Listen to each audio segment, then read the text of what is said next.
Tsaka yung sinasabi po nilang nakatanggap kami ng 5 million, hindi po totoo yun. Kasi ako po, nagkaroon po ng tumor yung kapatid ko. Actually, namatay po siya ngayon eh. Kanina, yung kapatid ko. Sorry po. Namatay po siya kanina. Ngayong araw na ito? Yes po. Kasi ang nangyari, Atty. Baligod, nung itong inyong pinagsama-samang salaysay ay lumabas na nga. Kung may pera po ako, naipagumot ko na po yun. Alam po namin yun. Yes. Let me express lang sa amin 13, 12 at sa committee. Nakikiramay at we're so sad to hear the circumstance yung lahat. I mean, it happens to many Filipinos, but not at a time where you're risking your life at hindi nyo alam kung makukulong na kayo bukas, mapapatay kayo. That's why nagpapasalamat kaming nandito kayo at ang pangako lang namin, your testimony will not go in vain. Breaking news. Sabi ng Inquirer.net, breaking, NBI Director Melvin Matibag has revealed that NBI received information that former Congressman Mike Defensor allegedly bribed the 18 ex-Marines 5 million to provide, 5 million lang nakalagay ito, walang nakalagay each to provide testimony regarding the flood control anomalies. Matibag said the testimony came from an individual. An individual means one person. Kasi kung hindi, individuals dapat, unless it's grammar. With a direct relationship to one of the supposed 18 Marines. So that could be anyone in the world. Dahil 18 kayo, I'm sure you have a lot of friends. Pinangalanan si dating Congressman Mike Defensor na siya yung nag-offer ng halaga noong 5 million para maging testigo nga at lumabas mag-press con, Matibag said. He added that the NBI has already issued a subpoena to Defensor to shed light on the allegations. I will not interrupt you now, Mr. Chairman. Mamaya, nandito na rin naman si ex-Congressman Defensor. It's time for him once again to use his last name and defend himself. Having said that, may I invite with the permission of the Chairman, Director Matibag, total mahilig kayong NBI pumunta dito sa Senado na walang imbitasyon. Ngayon kayong pumunta, iniimbitahan ko kayo ngayon. Kasi kung yung impormasyon mo ay hindi verified, hindi naman marites ang pangalan mo. Ngayon, kung verified yung iyong impormasyon, ibig sabihin bilang investigador, no, NBI, ibig sabihin you have reasonable ground to believe na yung nagsabi sa iyo ay totoo. Pumunta ka dito under oath. At pagkakataon mo ngayon makaharap si Congressman Mike Defensor at yung 18, no? Ng ganitong salaysay na sa aking pananaw ay ginawa ninyo sa ilalim To clarify, ng Mr. sakripisyo. Chair, sa Inquirer.net naman, yan, nakalagay na allegedly bribed each of the 18 ex-Marine 5 million. So each, so bawat isa. So, Pesos, simple pesos. lang po ang tanong. Totoo po ba kayo ay binigyan ng pabuya ni Mike Defensor, bawat isa sa inyo ay tigli 5 milyong piso para gumawa kayo ng salaysay na ito na inyo ngayong ibinigay sa amin kaugnay ng pagsisiyasat sa flood control scandal? Hindi po, Your Honor. Pwede po bang hirap dito, Your Honor, yung nagsabi niyan para patotohanan niya? Yan nga po, Sa may ngayon hamon po, naman. Your Honor, halos nga yung pamilya na nga namin ngayon, yung kakapiranggot nga na ipon namin, hanggang ngayon, yun po ang pinagkakasya namin. At yung pagkain po namin, nagkakaroon lang po kami ng, sa ngayon, nagkaroon po kami ng, yung mga kunting ipon, tawag nito, yung chipi-chipi na lang po nga kami ngayon, nagkatsaga po kami sa sardinas na makain, Your Honor. Kung nabayaran po kami ng ganyang halaga, napagaganda na po sana po ngayon ang buhay namin ngayon, Your Honor.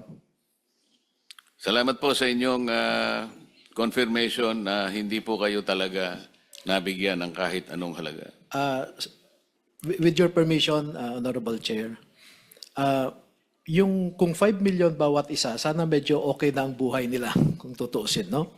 Pero makapagpapakita po ako ng mga katibayan na halimbawa, nung na-ospital ang anak at asawa ni Bernard Tube, kumakailan lamang, ay kailangan pa ho naming hanapan ng makakatulong, no? 30 mil po yung hospital bill ng bawat isa, asawa, anak. Nung naoperahan yung nanay ni Bobares, talagang pinaghirapan ko rin po na makaambag at nasa akin din po yung resibo nung binayaran. No? Nung namatay po ang tatay ni Buduan, kumakailan lang din po, ay kailangan din pong pagtulungan namin para makabili ng kabaong ng tatay niya. No? Baka naman, Atty. Baligod, nung kayo po'y nagtulong-tulong para makakakalap ng halagang may tutulong nyo, baka naman isinilid nyo pa sa maleta kasi. Baka napagkamalang akala mo na napakalaking pera naman nung nakalap nyo itulong doon sa mga na-hospital na kamag-anak ng inyong mga kliyente. Alam mo po yung, Your Honors, no? Ang motivation ng mga sundalo na ito, bago nila gawin yung kanilang affidavit, ang sabi nila sa akin ay, Attorney, nasubukan namin ang nakipaglaban. Muntik nang mawala ang aming buhay. Pero sa panahon ngayon, gusto naming magpakasundalo sa mga Pilipino. Yun po ang motivation nila. Kung yung, alam niyo po, kung accusation lang na galing kay Matibag, naaawa po ako sa NBI dahil eroded na yung credibility dahil kay Matibag. Bali na po, alam nating gagawa lahat sila ng anong klaseng usap para lamang bigyan kayo ng batik, para lang hindi kayo paniwalaan ng ating mamamayan. Ang mamamayan po ngayon ay nakikinig. Sila po ay sumusubaybay sa pagdinig na ito. Sila po ang higit na nakakaalam kung sino kayo. Dahil alam nila ang katotohanan sa likod ng inyong mga sinasabi. Atty. Baligod, inumpisahan ko ito nung dumating dito si Master Sergeant Orly Gutesa. Pinagsisihan ko nga na naipresenta ko pa siya, hindi ko kasi alam na ganun ang gagawin sa kanya. Ang buong akala ko kasi, Atty. Baligod, ang isang taong katulad niya, talagang hindi ko siya kilala. Wala akong panahon noon na kausapin siya, kaya lang nagmakaawa siya na kung pwedeng makausap ko kayo. Ang sabi ko, mag-aalas 3 na. I can only spend at least 10 minutes. Kasi babalik ako, ayaw ko mag-absent dito. Nakita ko siya, may dala-dala siyang kasulatan. Binasa ko, sabi ko, mabigat ito, nakahanda ka bang i-testify ito? At ano naman ang motivation mo para gawin ito? Unang-una po kanya, ako po'y naliligalig na po ang aking kalooban dahil ito po palang trabaho namin. Nakikita namin sa pinag-uusapan po ninyo dyan sa Blue Ribbon Committee, ito po lang mga maliitang ito ay puro pala pera po ng bayan pala ito na kung saan-saan lang napupunta, kaya gusto ko pong mag-testify.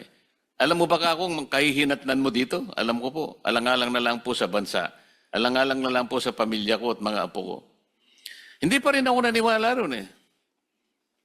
Parang added na lang na kumpiyansa, panotaryo mo nga yan, kasi talagang alam kong mabigat ang gagawin niya eh. Panotaryo mo nga yan. Pinanotaryo niya po. Nagkaroon pa ng problema, ginamit pang dahilan sa kanya yung notaryo. Walang kasalanan ng tao, parang siya pang pinalitaw na nag-inventary. Para ba siya nakahanap ng notarial seal, nakahanap ng dry seal, at siya pang pumirma. Ganun po yung nangyari.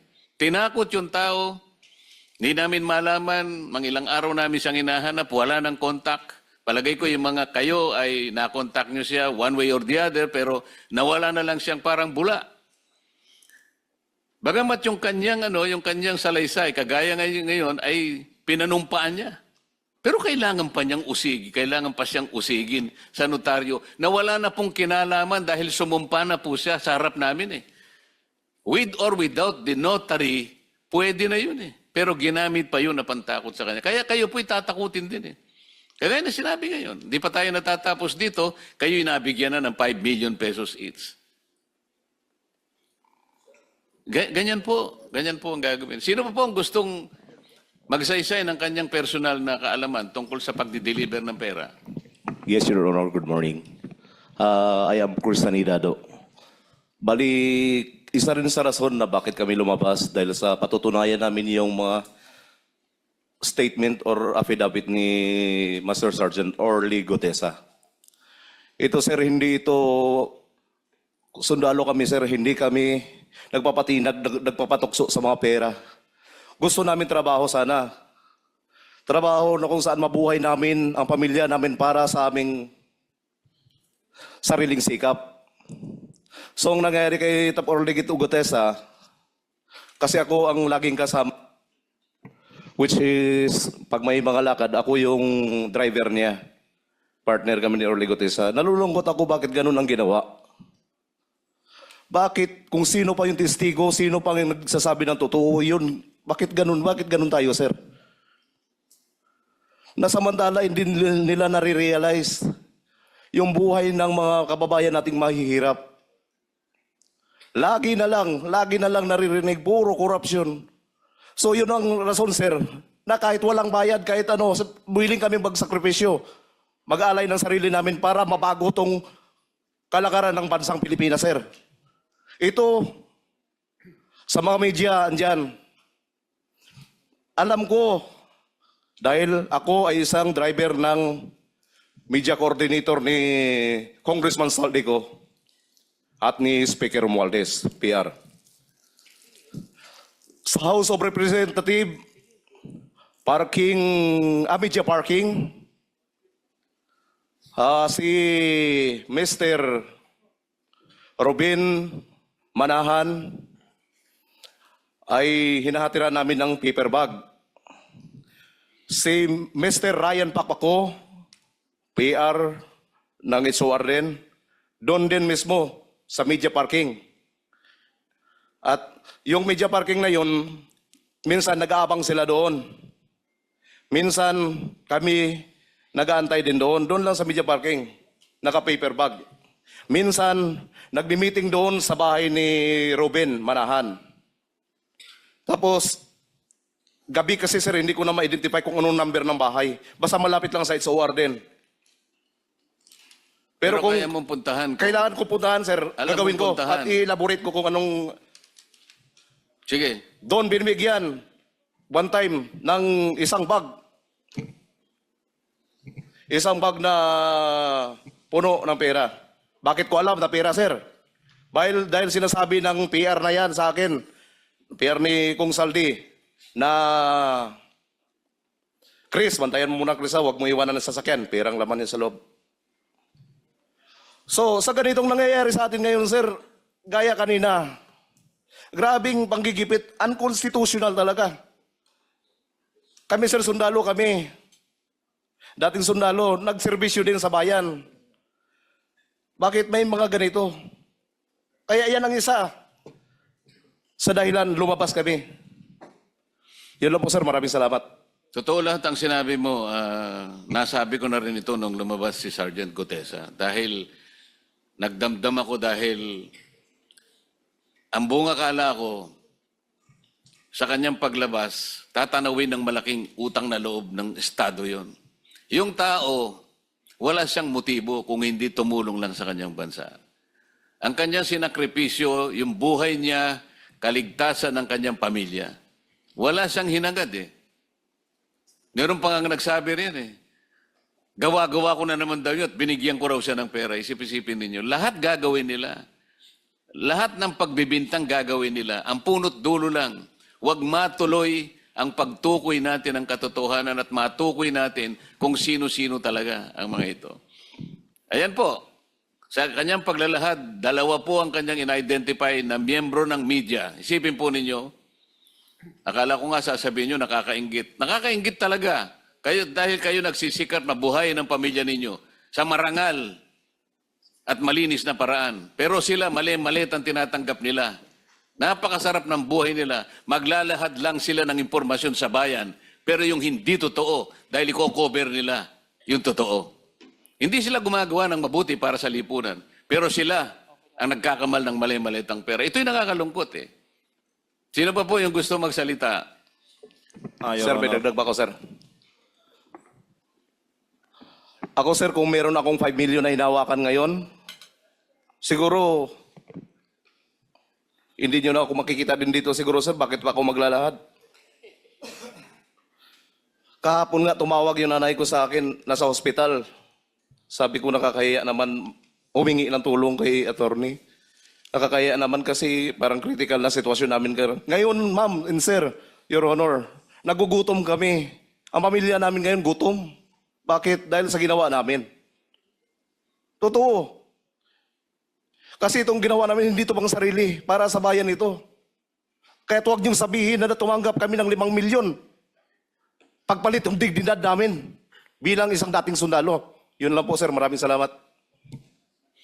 Okay, yung pong gusto pang magsalita para makonfirma natin sa pamagitan ninyong individual na pagsasalaysay. Sige po. Your Honor, Your Honor, idagdag ko lang. Yung delivery na ginawa ni Tap Orly Gutesa, kami po yung unang nagkasama doon sa 42 McKinley Road. Panggit niya, naalala ko, yun ang pinakamalaki, pinakamaraming maletang nakita niya sa pagdi-deliver ninyo. Parang 46 na maleta ang sinasabi niya nung araw na yun. Siguro, Your Honor, hindi niya matandaan, pero ako tanda ko po. 52 na malita po yan. 52 maleta. Yes, Your Honor. Kami po yung magkasama noon kasi parehas po kaming na same date po kami na hired. Then yung picture po sa affidavit po, ako po ang kumuha niyan. Yung nakuha po yung mukha ni Tap Orly po. Yun lang po, Your Honor. Thank you. Sa pagsasalita ninyo, sabihin nyo rin, sa pagde-deliver nyo, sino ang tumanggap kasi kailangan po nating malaman. Sa hanggang pinto lang kami, Your Honor, mayroon pong tao po doon. Sila na po nagpapasok sa loob. Pero kakilala ninyo, yung sa tagal ng pagde-deliver ninyo, makita nyo lang ang mukha, alam na ninyo na yon ang taong pinagkakatiwalaan para tanggapin yung mali-malitang pera.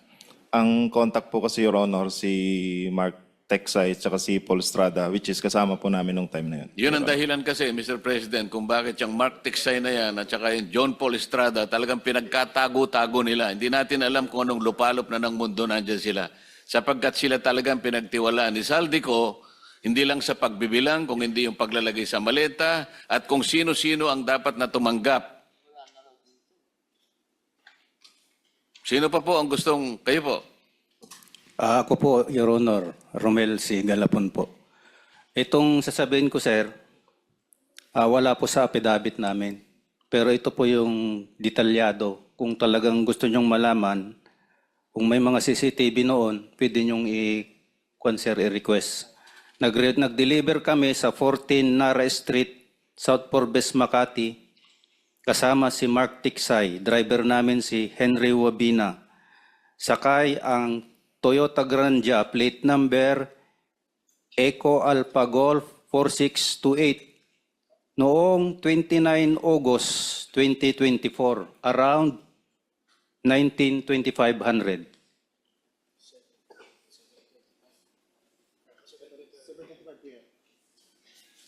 Pwede pong i-kwan yun, sir, sa CCTV doon sa Anong dineliver ninyo? may photo pa ako dito na kinuha, sir. Pinicturean ko po yung dinideliver Hindi namin. po ng mga nasama maleta. yan dito sa inyong Wala naunang po, sir. Wala affidavit. po. Nasa akin po yung picture, sir. Okay. Ilang maleta ang dineliver ninyo? 5 to hanggang 6, sir. Kanino po na i-deliver? Sa bahay po ni Congressman, former Speaker Romualdez po. Sino pa po ang gustong mag-volunteer ng kanilang individual na karanasan? Sir, Staff Sergeant Walter Manalansan, Philippine Marines Retired. Nakapag-deliver po ako ng kasama ko po ito yung katabi ko, si Rene Julian. Nakapag-deliver po kaming 26 maleta kay dating Speaker Romualdez.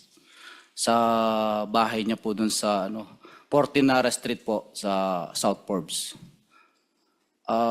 Actually, pagpasok pa lang po namin sa gate, 2 sasakyan po kami.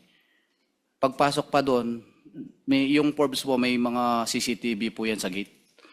So kung i-request po, yung pagpasok ng mga plate number na 2 van, makikita po doon. Nag-deliver po kami is July 14, 2025. Ayan po. Nakapag-deliver din po ako sa Aguado. Sa bahay din po niya doon sa Aguado sa Malacanang.